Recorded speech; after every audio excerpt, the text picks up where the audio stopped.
Ayan, hello po, magandang gabi, magandang umaga, no? Nasang panig tayo ng mundo. Ayan po.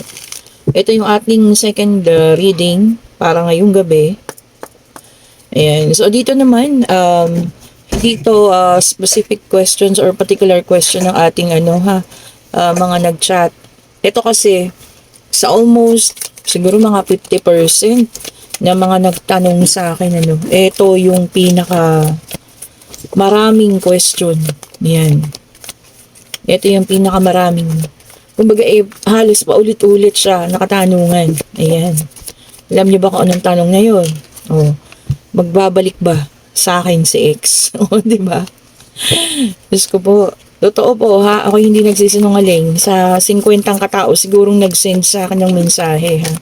30% po, yun ang katanungan. So, ito na ha.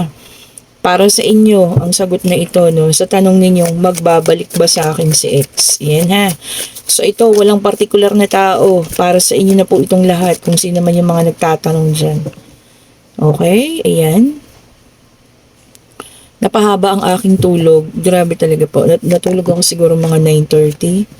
Nagising po ako ng alas 6. Alas 6 pasado na. Ayan. Nasobrahan ako ng tulog ngayon. Ayan po ha.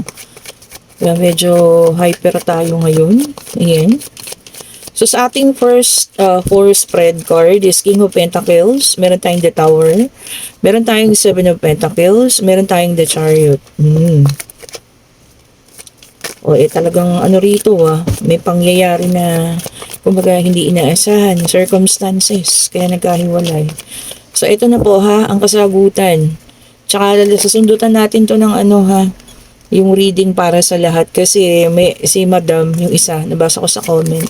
Sabi niya bihira na siyang manood kasi parang particular na nga daw. Pero ma'am, ito po, huwag kang mag-alala.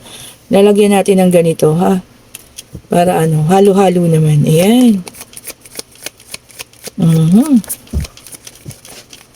Ito na ha, sa mga nagtatanong kung magbabalik ba si X.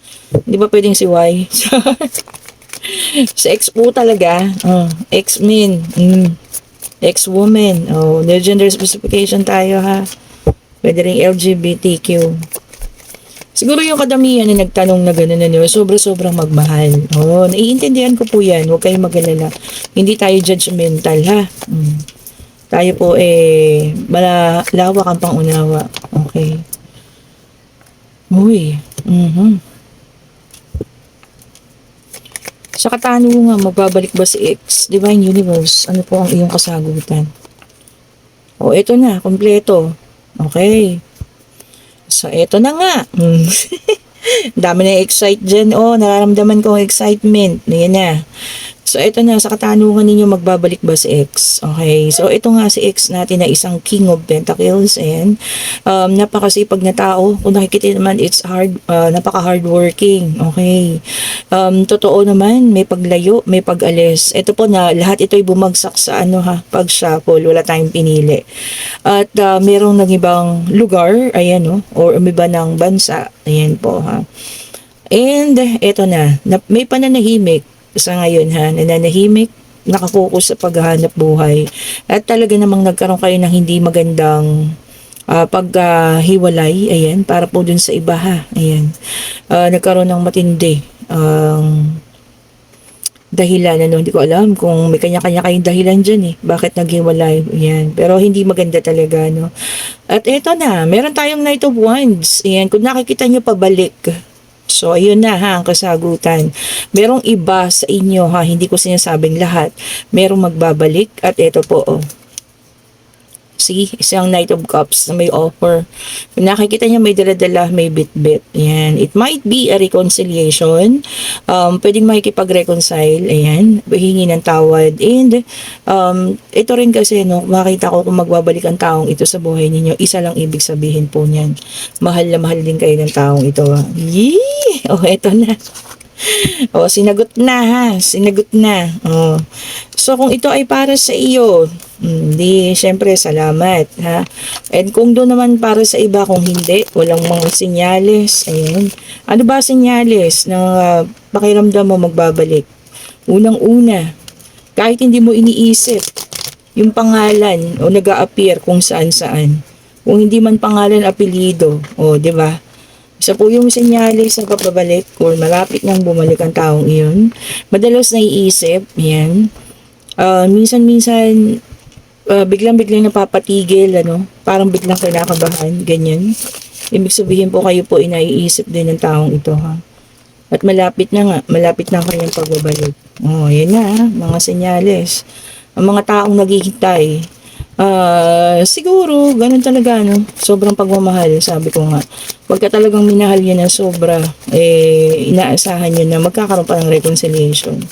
Oh, ayan na ha, ang kasagutan. Para sa ilan yan, so take only what resonates. And then, meron tayong the justice, which is an air sign. Ayan. Clarity, paglinaw ng mga katotohanan. Siguro, maaring sa kanyang pagbabalik, pag-uusapan niyo na, no? Ang mga bagay-bagay, ayan, magsiset kayo ng boundaries, maayusin, ano? Sana, ano, sa lahat ng mga, ano, ito, tingnan yung, naka-reverse. See? Three of Swords and reverse.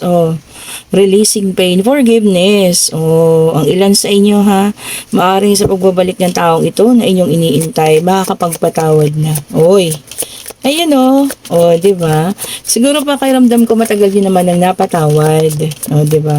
Kaya nga nag-iintay kayo di ba? Kaya yun nga yung katanungan sa isip niyo kung magbabalik pa siya.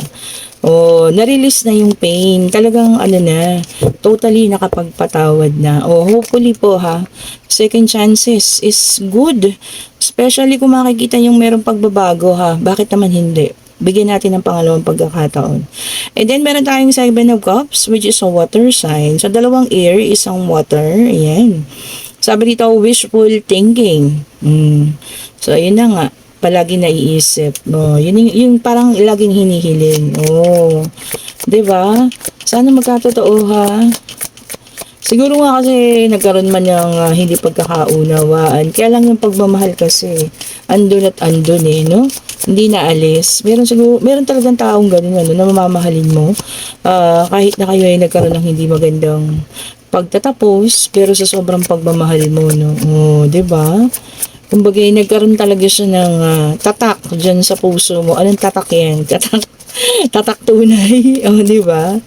Ayan po, medyo hyper tayo. Sabi ko nga sa inyo, mahaba ang tulog ko.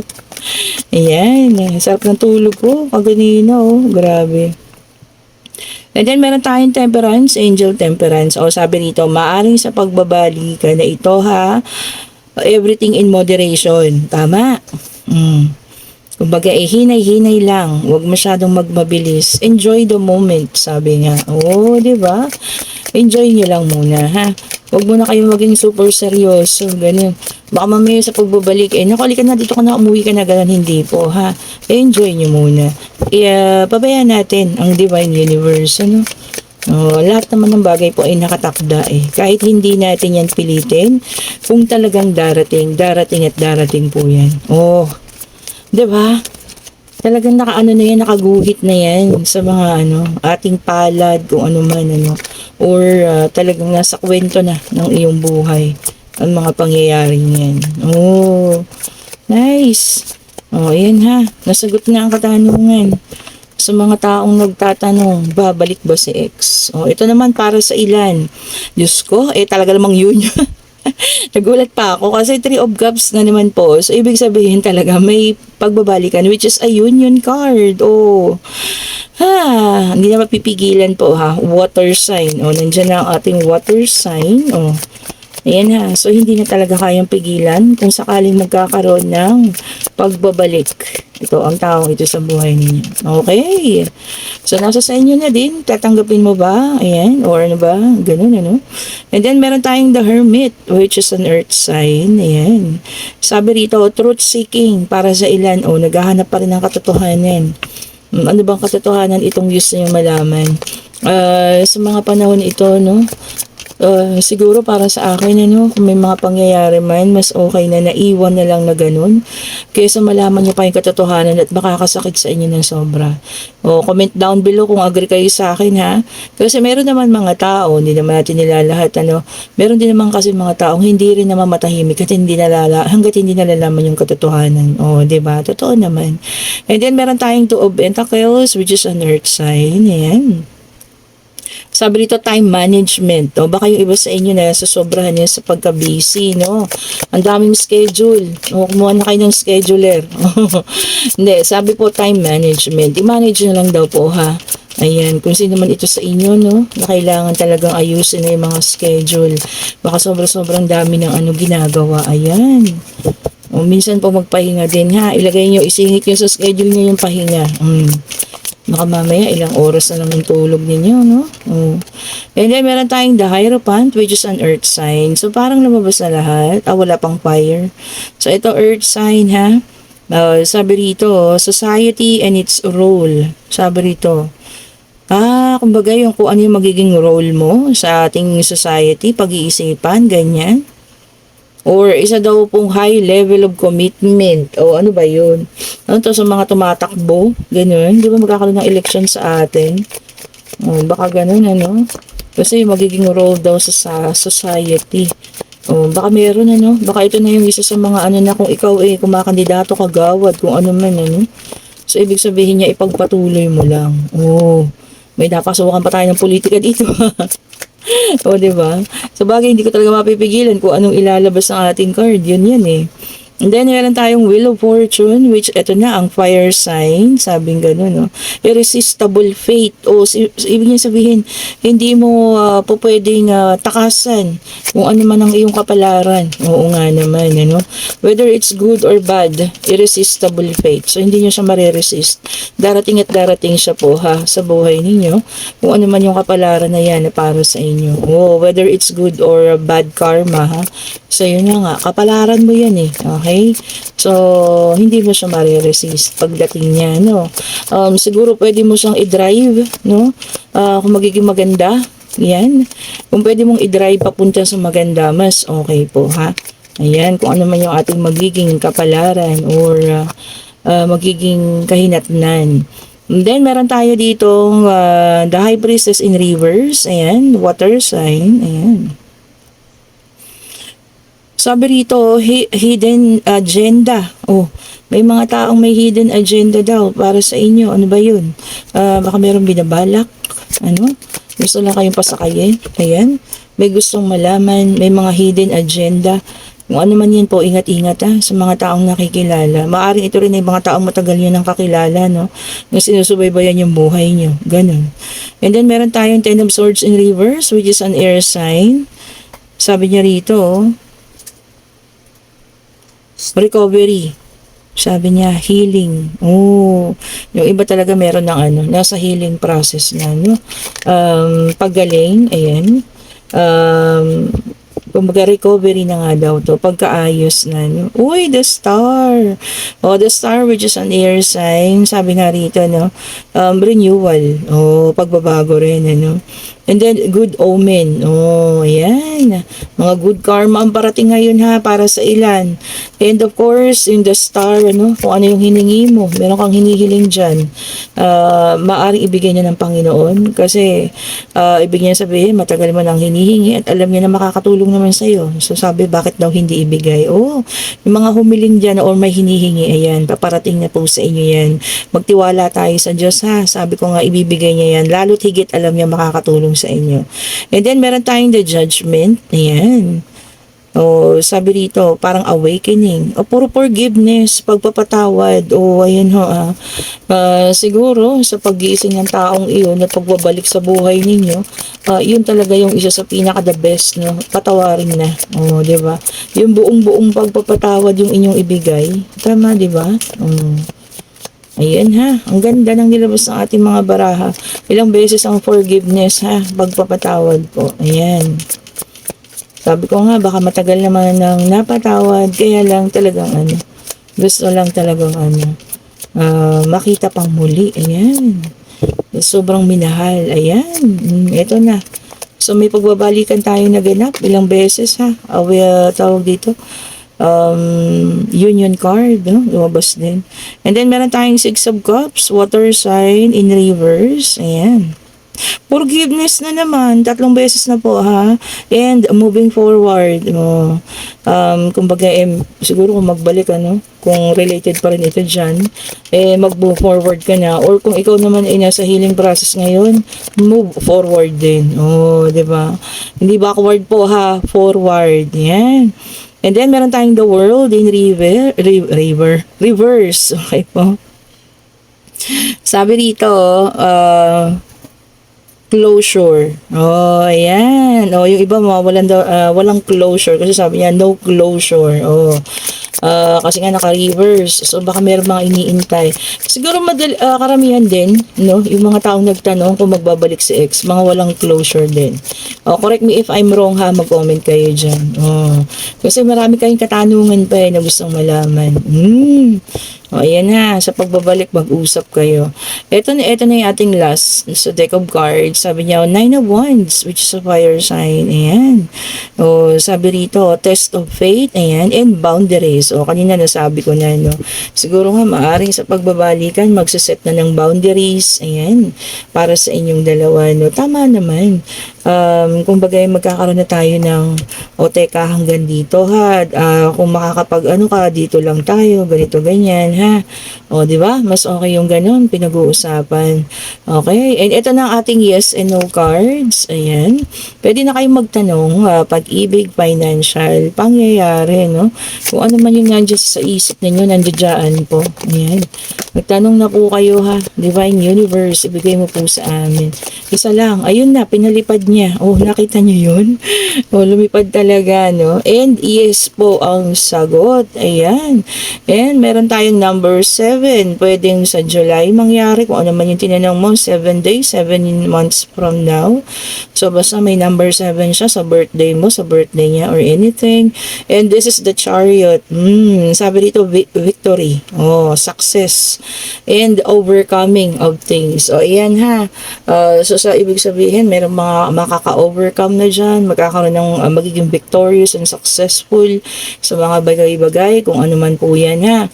And yun sa ating sa situational reading that this is a general ha. Wala po, hindi yan sa isang tao lang. So, sabi ko nga, sa mga nagtatanong kung magbabalik si ex, eto na kasagutan. Ha? Hanggang sa huli, yes ang sagot, kung yun pa rin yung tinanong ninyo. And sabi ko nga, kung sakaling magbalik, kalimutan na po ha.